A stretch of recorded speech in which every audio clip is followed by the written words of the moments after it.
Hello, beautiful sisters, and welcome back to day 8 of the Discover Your Lives series.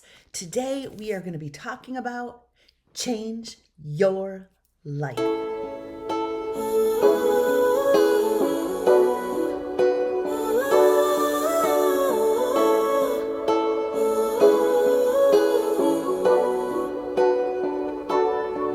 didn't get that job, even though you really gave it your best. And now you're wondering what's the point of anything at all? But let me tell you why I tell you. Let's read today's verse. It states, I will give you a new heart and put a new spirit in you. I will remove from you your heart of stone and give you a heart of flesh. Wow. I don't know, but that speaks change to me, right? That speaks change. Now let's go into our little devotional and put this amazing passage together. It says, true lasting change doesn't come solely from our own efforts. It comes from allowing God to work within us. It's about surrendering our old ways and letting Him renew us from inside out. That is a changed life. This transformation means moving away from a life that may be self centered, indifferent, or resistant to positive growth. Instead, with a new heart and new spirit, we become open to God's ways, allowing Him to shape our actions, attitudes, and desires. This new heart enables a life marked by compassion, love, humility, a deeper connection to God, making it possible to live with purpose and in alignment with His plans. Do you notice how many times I use the word alignment in this entire 30-day journal? I chose that word for my 2024 word of the year. And so when I study passages, I look back, and these again being some of my foundational passages, and I think always about the word alignment. Always. So if you have a word for the year that you wrote down in the very beginning pages of your Dream and Explore workbook, again, I'm going to get you excited for 2025 because we will be looking for our word for the year as well. If you can see here, my word for the year is alignment. And all of the words with alignment means building habits and plans, recreating routines, having a new plumb line or position with your heart, trying on new things, system order, holiness. God is roaring like a lion. These are just little things that as I explored, especially in Amos 1:2, it says, the Lord roars from Zion and makes His voice heard. Listen to the roar of His voice. So for me, that was my passage for 2024. Listen to the roar of His voice. He is bringing me into alignment. Now I'm going to challenge you to take the word that you had for the year, or maybe you know something in your spirit that God has been asking you to step up, level up with. Now go back to the application and kind of rework it into questions. So let me show you what I did today. True lasting change doesn't come solely from our own efforts. It comes from allowing God to work within us. How are you allowing God to work within you? How are you allowing Him to align you in your career, in your marriage, in maybe your physical or mental? So how are you allowing God to work? If the Holy Spirit lives inside of you, the Holy Spirit becomes your teacher, your comforter, your director, your guide. The next thing says, it's about surrendering our old ways and letting Him renew us from inside out. How are you surrendering your old ways? What have you surrendered this past year? If you were to look back all the way to the beginning in January of 2024, what have you surrendered up to now? I know some specific things, and I'll tell you, one of them took me almost all year. Another one I'm still working on. So what are you surrendering that is going to renew you from the inside out? And that is okay if you're still working on it. Some people are still working on addictions, bitterness, forgiveness.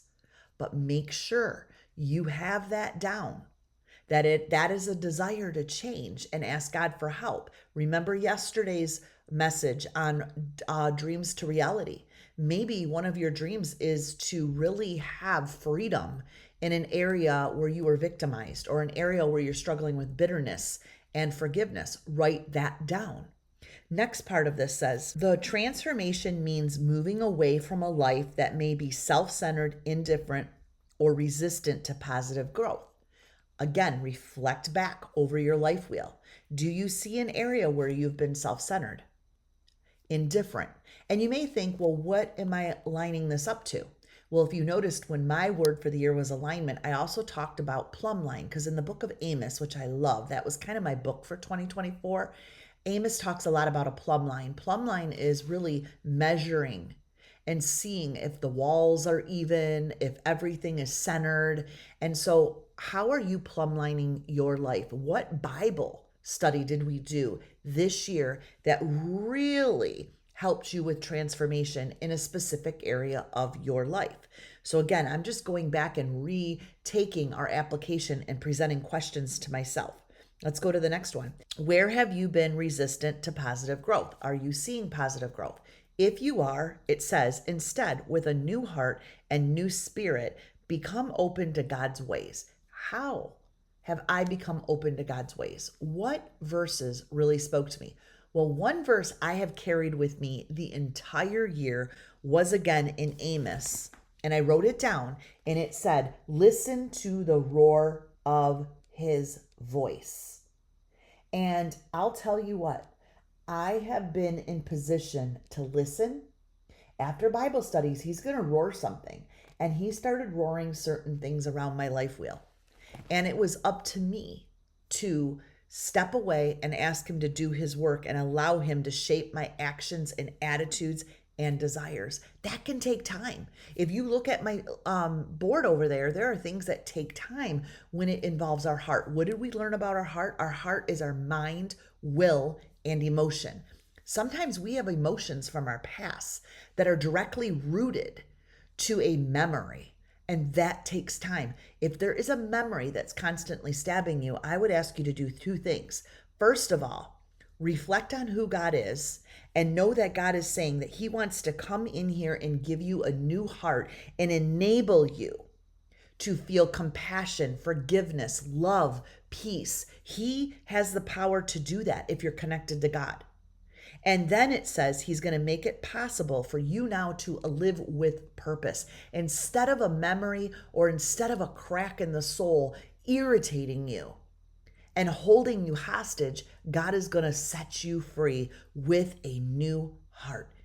Amen. So God works in the heart. Let's read our cross-reference verse today, which was coming from Isaiah 43, 18 through 19. Do not remember the former things, nor consider the things of old. Behold, I will do a new thing. I will do a new thing. I will do a new thing. God's saying, I want to change your life. Now it shall spring forth. This is such a great verse for 2025. God is preparing you to catapult you. God is preparing to spring you forth in 2025. What is he springing you forth from? He's saying, shall you not know it? He wants you to feel something different in an area of your life that you are struggling with. I will even make a road in the wilderness and rivers in the desert. God is your ultimate leader, and he has a plan for you. But as you can see, I took our little passage and I created application questions. Sit, take some time, and go and reflect over your life wheel. Maybe go back to yesterday's, rewrite some desires and visions. I will also close with, if you are struggling in an area of your life that you are rooted in bitterness, unforgiveness, maybe you're having really bad memories and dreams and just struggling with feeling a purpose and plan because you were hurt. I am highly recommending you to head over to heatherbaxter.com, go to my coaching area, and look for a session. I do grief sessions that are 6 weeks long. I have post-abortion where women are working with shame and guilt from something from their past. I have a whole coaching series for that, and I sit with you one-on-one in a sacred space to allow God to come in and do something new. Sometimes you need counsel in those areas. So if that is something you're considering, pray about it. If God continues to place it on your heart, speaking to you in your mind, then get a hold of me and let's book something. I promise you, you will experience a new heart. I love you, sisters, and I will see you in day 9.